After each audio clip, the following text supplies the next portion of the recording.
నమస్తే అందరికీ ప్రజా ఎన్కౌంటర్ న్యూస్ కి స్వాగతం. మన ప్రజా ఎన్కౌంటర్ దినపత్రికలో వచ్చినటువంటి మెయిన్ వార్తలు ఒకసారి చూసుకునే ప్రయత్నం చేద్దాం. అంతకు ముందు ఏదైతే నిన్న తెలంగాణ రాష్ట్ర బంద్ ఏదైతే ఉందో అది విజయవంతంగా ముగిసిందని మనం చెప్పుకోవచ్చు. ఏదైతే తెలంగాణ రాజ్యాధికార పార్టీ అధ్యక్షుడు తీర్మానం మల్లన్న గారు చెప్పినటువంటి ఆ తెలంగాణ బంద్ చాలా మంది ప్రజలు కూడా స్వచ్ఛందంగా పాల్గొని ఆ బంద్ను విజయవంతం చేసినట్టుగా మనం ఆ ప్రధానమైన వార్తలు చూసుకునే ప్రయత్నం చేద్దాం. ముందుగా మన తెలంగాణ మన ప్రజా ఎన్కౌంటర్ దినపత్రికలో వచ్చినటువంటి మెయిన్ వార్తలు చూసుకున్నట్లయితే సంక్షేమ హాస్టల్ సమస్యలకు తక్షణం చెక్ 60 కోట్ల ఎమర్జెన్సీ ఫండ్స్ విడుదల చేసినట్టు మన సీఎం రేవంత్ రెడ్డి చెప్పుకొచ్చారు. కాలేజీలో తరచూ ఏదో ఒక సమస్య ఉత్పన్నమవుతుంది. ఈ నేపథ్యంలో వాటికి చెక్ పెట్టేందుకు తెలంగాణ ముఖ్యమంత్రి రేవంత్ రెడ్డి శుక్రవారం కీలక నిర్ణయం తీసుకున్నారు. అందులో భాగంగా ప్రభుత్వ వెల్ఫేర్ సొసైటీ స్థాయి హాస్టల్లో సమస్యలను పరిష్కరించేందుకు 60 కోట్ల ఎమర్జెన్సీ ఫండ్స్ ఆయన విడుదల చేశారు. ఒక్కొక్క ఎస్సీ బీసీ సొసైటీకి 20 కోట్లు, అలాగే ఎస్సీ ఎస్టీ మైనారిటీ సొసైటీలకు 10 కోట్ల చొప్పున ఫండ్స్ రిలీజ్ చేశారు. ఈ ఎమర్జెన్సీ ఫండ్స్ వినియోగించే అధికారాన్ని సొసైటీ సెక్రటరీకి దాఖలు పడేలా జారీ చేసిన ఆదేశాలు స్పష్టం చేశారు. హాస్టల్లోని సమస్యల సత్వర పరిష్కారం కోసం ఈ తరహా ప్రత్యేక ఫండ్స్ ను సీఎం రేవంత్ రెడ్డి విడుదల చేశారన్నట్టు వచ్చినటువంటి ప్రధానమైన వార్త. ఏదైతే సంక్షేమ హాస్టల్ ఉన్నాయో ఈ మధ్యలో వస్తుంది, హాస్టల్ పిల్లలు ఫుడ్ పాయిజన్, బాత్రూమ్లు లేవు, ఇబ్బంది పడుతున్నట్టు దానికి సంబంధించినటువంటి సమస్యలకు చెక్ పెట్టడానికి 60 కోట్ల ఎమర్జెన్సీ ఫండ్స్ విడుదల చేసినట్టు మన ముఖ్యమంత్రి రేవంత్ రెడ్డి గారు నిన్న జరిగినటువంటి నిన్న ఏది రెసిడెన్షియల్ స్కూల్ సంబంధించిన సమస్య పైన నిర్ణయం తీసుకున్నట్టుగా మనకు ఇది ఒక మంచి నిర్ణయమే.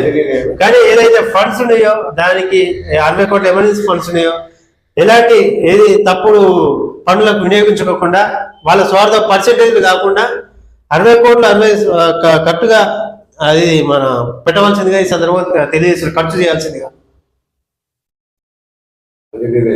మరో వార్త చూసుకున్నట్లయితే హైడ్రా చర్యలతో అక్రమ దందాలు దొడ మంచి ఫలితాలు ఇస్తుందన్న డిప్యూటీ సీఎం. హైటెక్ ప్రామిసరీ రోడ్ షోరూమ్ బట్టి విక్రమ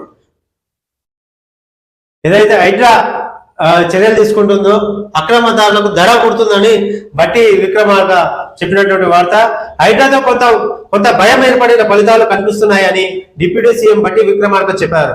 అక్రమాలకు గురైన ప్రభుత్వ స్థలాలు, చెరువులను హైడ్రా కాపాడుతుందని వివరించారు. దీంతో అక్రమదారుల భయం పెరిగింది, ప్రభుత్వ భూములకు భరోసా దక్కిందని అన్నారు. ఇకపోతే హైదరాబాద్ అభివృద్ధి ఏటా 10,000 కోట్లు కేటాయిస్తున్నట్లు తెలిపారు. కానీ హైడ్రా మీద కూడా కొన్ని అనుమానాలు వ్యక్తమవుతున్నాయి. ఎందుకంటే మన గాజుల రామాన పరిధిలో 307 లో ఏదైతే 11 ఎకరాలు కంచె వేసినటువంటి ఆ ఎకరాలు ఇప్పుడు పోయి చూస్తే అక్కడ ఎవరైతే కబ్జా చేసారో ఆ కంచె మొత్తం తీసేసి అతని మనుషులతోటి అతని స్వార్థంగా కంచె వేసుకున్న పరిస్థితులు ఏర్పడుతున్నాయి. దాంతో పాటు ఎన్నో చాలా దుక్కుల ఏదైతే మనోడు పోయి యాక్షన్ తీసుకున్న తర్వాత ఇప్పుడు ఆ పరిస్థితి లేదు. ఆ కబ్జాదారుల హ్యాండ్ లో విన్నటువంటి భూములు కనపడుతున్నాయి. దానిపైన చర్యలు తీసుకోవాల్సిందిగా ఈ సందర్భంగా తెలియజేస్తున్నారు. మళ్ళీ వాళ్ళే పెన్షన్ అట్లా కాకుండా వాళ్ళు చేసేది కరెక్ట్ చేస్తే, ఎందుకంటే ప్రజల గిట్ట అనుమానం పుడుతుంది. ఎందుకంటే వీళ్ళు ఫస్ట్ పోయి చర్యలు తీసుకోవాలనే తర్వాత మనం వీళ్ళకి ఏమైనా సెటిల్మెంట్ అయిందా అనే అనుమానాలు కూడా కలుగుతున్నాయి. కాబట్టి ఏదైతే మీరు చర్యలు తీసుకున్నారో దాన్ని వెనక మళ్ళీ చూసి మరి వాళ్ళపై కఠినమైన చర్యలు తీసుకోవాలని ఈ సందర్భంగా తెలియజేస్తున్నాం.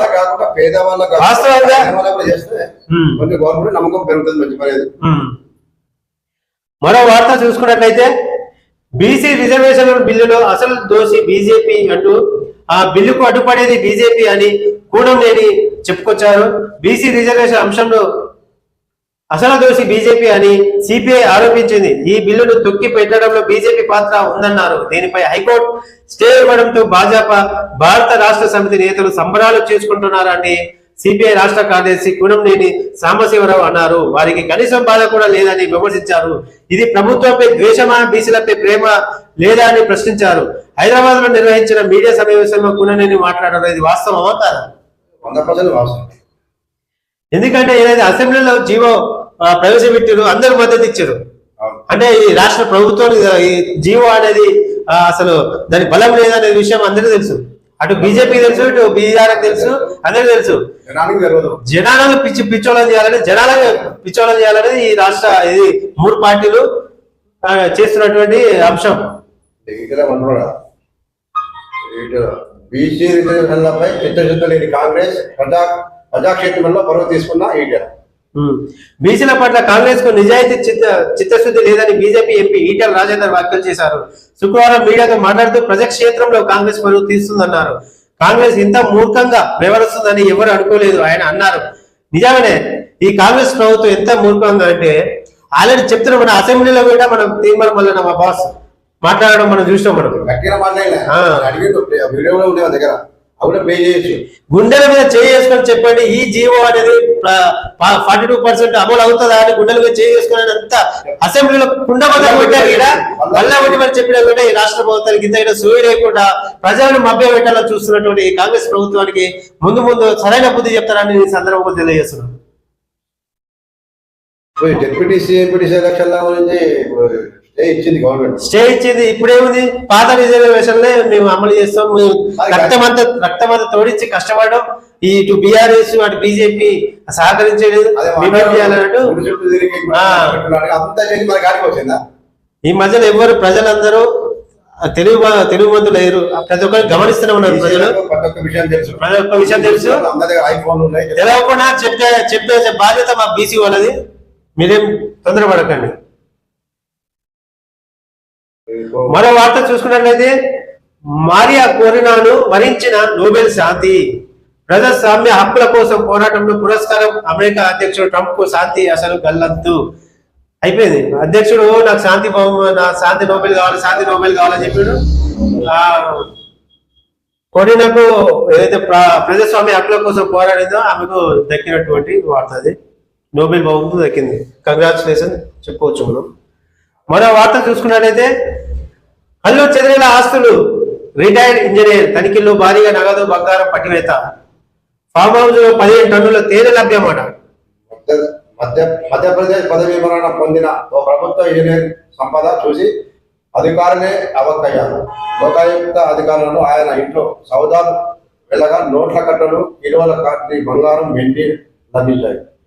ఇక ఆయన ఫామ్ హౌస్ లో దొరికిన 17 టన్నుల తేనెను చూసి వారు ఆశ్చర్యపోయారు. భోపాల్ ప్రజా పనుల విభాగంలో చీఫ్ ఇంజనీర్ గా పనిచేసిన రిటైర్ అయిన జీపీ లగ్జరీ లైఫ్ స్టైల్ చూసి అంతా ముక్కులో వేలేసుకున్నారట. మరి ఈ తీరుగా రిటైర్డ్ ఇంజనీర్ ఈ తీరుగా సంపద సొమ్ము ఇదంతా అవినీతి సొమ్మేగా, ప్రజల పొట్ట పెట్టినట్టు సొమ్మేగా.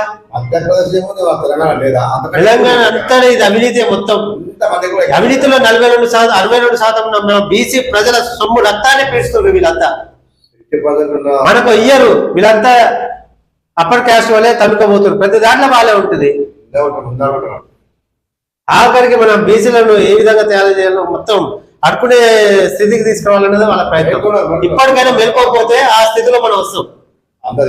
ఇప్పటికే 62%లో 40% ప్రజలు మన ఏది బ్యాంకులలో లోన్ తీసుకుని ఈఎంఐలు కట్టుకునే పరిస్థితుల్లో ఉన్నారు. ఇప్పటికైనా మేలుకోవాల్సిన అవసరం ఎంతైనా ఉంది. మరో వార్త చూసుకున్నట్లయితే అఫ్ఘాన్ గడ్డపై భారత్ వ్యతిరేక చర్యలను అనుమతించామంటూ తాలిబాన్ విదేశీ శాఖ మంత్రి అమీర్ ఖాన్ ముక్తి తెలియజేశారు. అఫ్ఘాన్ గడ్డపై వ్యతిరేక చర్యలపై అనుమతించామని అతను చెప్పుకొచ్చారు. మరో వార్త చూసుకున్నట్లయితే కొట్లాడమే జాగృతి లక్ష్యం. ఇచ్చిన హామీల కోసం ప్రభుత్వంతో పోరాటం. జాగృతి అధ్యక్షురాలు కవిత పిలుపు.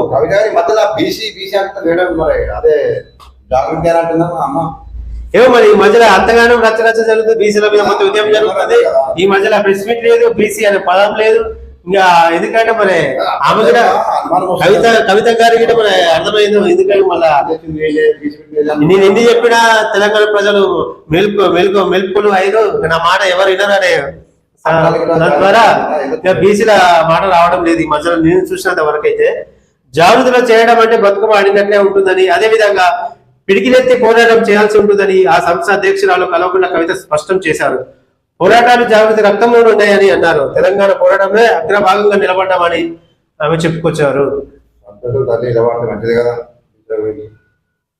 మరో వార్త చూసుకున్నట్లయితే మా కూటమి నుంచి కాంగ్రెస్ పార్టీ చేజారదు అంటూ ఉదయనిధి స్టాలిన్ చెప్పుకొచ్చినటువంటి వార్త ఇది. డిఎంకే కూటమి నుంచి కాంగ్రెస్ పార్టీ చేజారబోదని తమిళనాడు ఉప ముఖ్యమంత్రి ఉదయనిధి అన్నారు. దిండుగల్ సమీపంలోని వేల్చందూరులో శుక్రవారం ఉదయం డిఎంకే ప్రముఖుడు స్వామినాథ్ దాని ఇంట్లో వివాహ వేడుకలు జరిగింది. ఆ వివాహ వేడుక సంబంధించినటువంటి ఆ సమయంలో ఆ మాట చెప్పుకొచ్చినటువంటి వార్త చూస్తున్నాం మనం.